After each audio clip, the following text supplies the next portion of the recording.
Just at a very high level, I would say that there are a lot of difficulties, a lot of challenges. We'll talk about all of them in detail. People put words in your mouth and kind of get the reputation as this doom and gloom guy. Jim Rickards is always talking about the end of the world, which I don't. I never use that expression.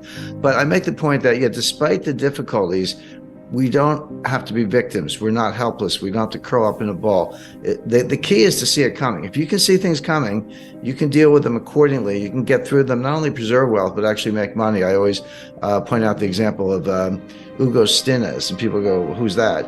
He was an industrialist in Weimar, Germany in the early 1920s, and he could see the hyperinflation coming long before the middle class, long before anybody else. He went out and borrowed an enormous amount of Reichsmarks, that was the currency at the time, and just bought industrial assets, coal mines, vessels, natural resources, etc. So here comes the hyperinflation. He gives it a little time. He pays back his debts. I would say pennies on the dollar, like a millionth of a penny on the dollar, in other words. But he paid it back. They were sweeping the money down the sewers, but he paid back his debts and kept all the assets. And he became the richest man in Germany. And my German's not very good, but his nickname was the Inflationskönig, which means the inflation king. So there are other stories like it, Joseph Kennedy in the 1929 crash. But here's a guy who lived through the greatest hyperinflation of any modern industrial economy and ended up as the richest man in Germany because he saw it coming and made the right move. So again, we're not helpless. We can do things about it. But the key to empowerment, as I say, is to see it coming. That's where the analysis comes in. And you're like, gee, Jim, are you smarter than everybody else? Of course not. There are a lot of big brains around, but people have flawed models. There's a lot of behavioral psychology behind it. The confirmation bias, or believing the future will resemble the past, which it usually does not. And so if you're going to stick to those models, you're going to get really bad results. It's hard to think of an institution that has a worse forecasting record than the Federal Reserve, the U.S. Federal Reserve, with the possible exception of the IMF. They're both pretty bad. I mean, you could almost take the Fed forecast, do the opposite, and be just fine. There's more to it than that, but they just stick to these really bad models. But if you understand how the economy really works, if you understand it's a complex dynamic system, all I've done is I've taken complexity theory, which has been around for a while. I mean, you can say 13 billion years because the Big Bang was the ultimate complex dynamic paradigm shift or a phase transition. But the science of complexity, understood in mathematical terms, really dates to kind of the early 60s. But it's been used very successfully in physics. It has a lot of applications. All I did was bring it over to capital markets. I looked at capital markets and said, wait a second, here's one of the most complex dynamic systems you can picture. And then there's nothing more complex than the human brain. So you're putting humans on top of capital markets. You've got complexity squared or some exponent. And those models work brilliantly.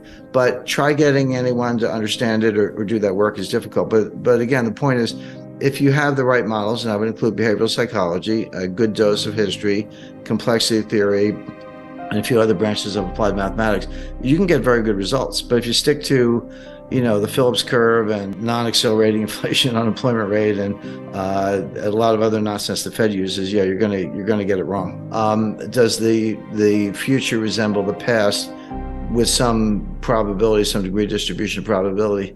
Not always. I mean, and maybe less frequently now than ever. And they also assume that prices move continuously. Prices go up and down, of course, but markets don't move continuously. Or if they do, it's when you don't care. When you do care, they just gap. They gap down or they gap up. You miss it, you blink, and it's at a completely different level. It's been repriced. Now, you can still get in and out, but you've either made a lot of money or lost a lot of money in the blink of an eye. So when you take those characteristics, and this is how I started kind of deconstructing it, if you will, and say, well, look, markets are not efficient. That's nonsense. They don't move continuously and slowly. They gap up and they gap down. And if you're not ready for that, you've missed the boat. Nothing's risk-free. So why don't we start there? When I started identifying those factors that, in my view, were incorrectly applied, and you say, well, what looks like that? Well, the answer is a complex dynamic system. A system that produces hurricanes and tornadoes and lightning bolts and power outages and earthquakes and tsunamis. Those are all examples of the results of complex dynamic systems. An earthquake doesn't sneak up on you. It just it just, the ground falls out from under you instantly. And that's what happens in markets. So then I said, well, maybe that's a better model. Of course, it is. Things evolve all the time. Another tool, intellectual tool, applied mathematical tool, uses Bayes' theorem without getting too much in the weeds. And I learned Bayes' theorem at the CIA because I always say, if you have all the facts, a smart high school kid can solve the problem. The intelligence agencies and others, and people in capital markets, have to solve problems when you don't have all the facts. But you have no choice. In national security or defense, it's literally life or death. On Wall Street, it could be your fortune or your client's fortune. So you don't have the luxury of just throwing up your hands and say, well, I'm going to wait till I get more facts. That's what Janet Yellen did, but that doesn't work in the real world. She's kind of detached from that. So how do you solve problems when you don't have all the facts you need to really solve the problem, and you know it, but you have to deal with it anyway because it's coming at you? Well, Bayes' theorem says assign an initial probability, a priori assumption. Just not make it up, but do the best you can, recognizing that you're going to fall short, that you've got missing pieces in the puzzle, if you want to put it that way. And if you have no facts at all, and it's a binary outcome, give it 50-50. Like, it's like, it's not quite 50-50, but red or black on a roulette table, it's a little less than 50-50. It was close enough. You say, it's either going to be red or black, don't know which, I'm going to give it a 50-50.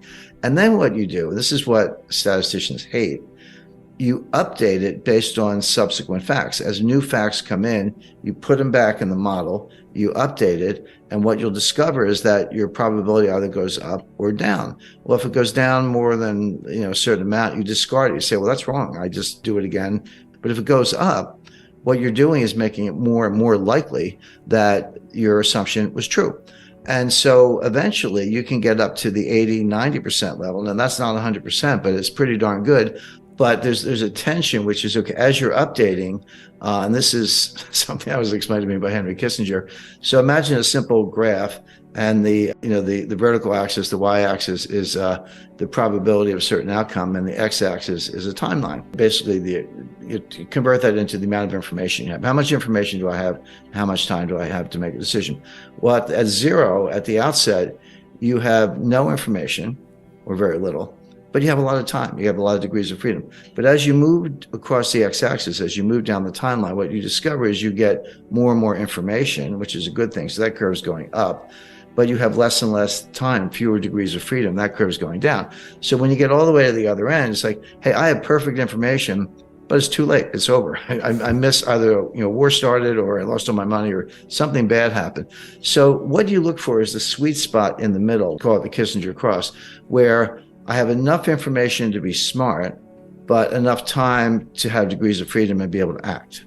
You look for that sweet spot in the middle, and that's when you act. And with a little humility is a very good tool, a good addition to the formula.